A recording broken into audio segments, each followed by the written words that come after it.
we used to vacation. I remember when I was a kid, the family went on a trip to Mexico, and as a souvenir, my parents got me this little handcrafted wooden marionette puppet, which was a clown. So it was handcrafted, hand-painted.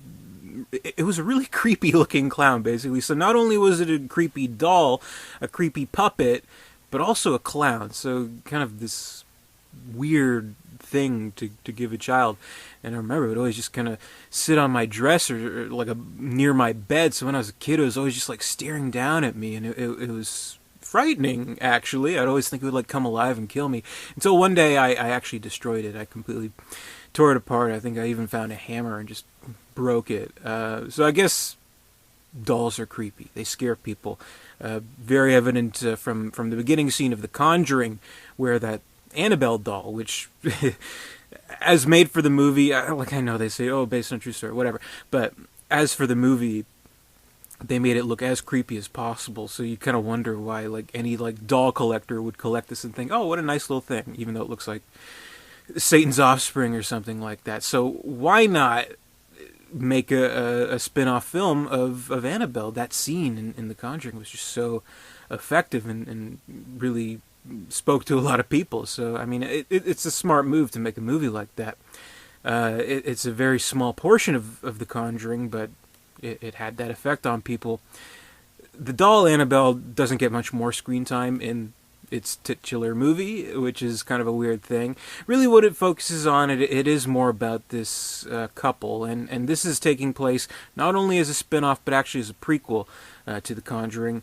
This couple living in the 1960s, they're expecting a child, and the wife is a doll collector, and husband gets her this doll. Like, here, honey, here's this creepy doll. But what really kind of happens is that it's more about this satanic cult that has some kind of involvement, some kind of connection. Like, they really reach for it for the screenwriting of this movie to connect it to Annabelle. And it's more about them being kind of hassled and terrorized by these cult members, which definitely wouldn't be what you're expecting from an Annabelle movie. That's for damn sure.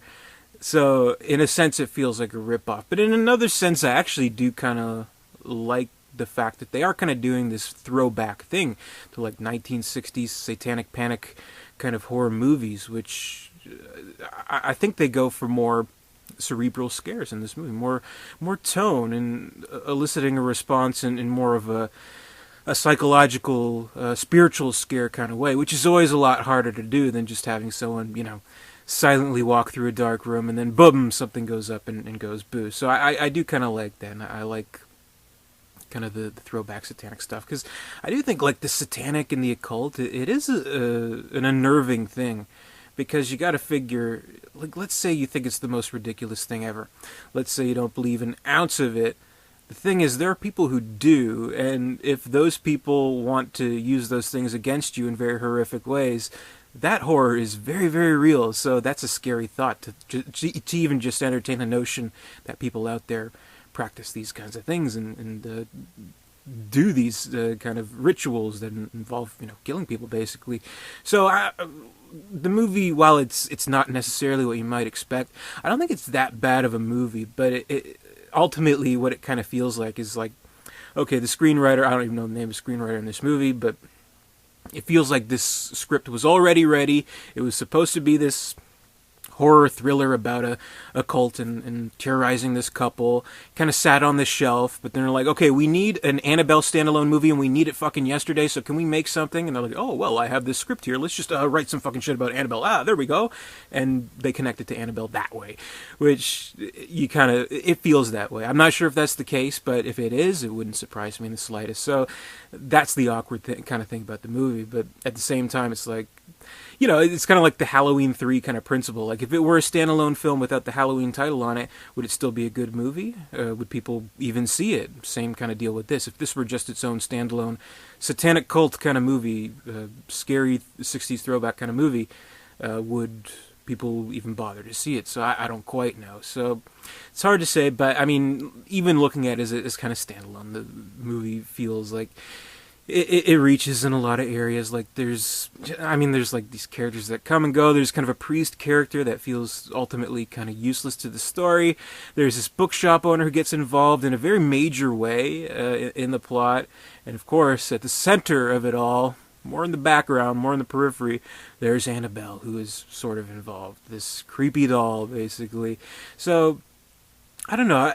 If I can give this movie any credit, it's not as bad as I think some of the reviews make it out to be. I had avoided the movie, like, I had already heard pretty bad reviews about it, but I saw that it was on Netflix fairly recently, so I'll check this out. Why not? What do I have to lose? So, I mean, if nothing else, if you have nothing better to do, you can watch it on Netflix. It's probably on Netflix, but yeah. So that's my review of Annabelle. This is 31 Days of Horror, 31 Days of Horror Movie Reviews. Scary little dolls, vampires, monsters, things like that. So stay tuned for more. And until next time, comment, rate, subscribe, all that good stuff. Visit Derek237.com. And until next time, I'll see you later.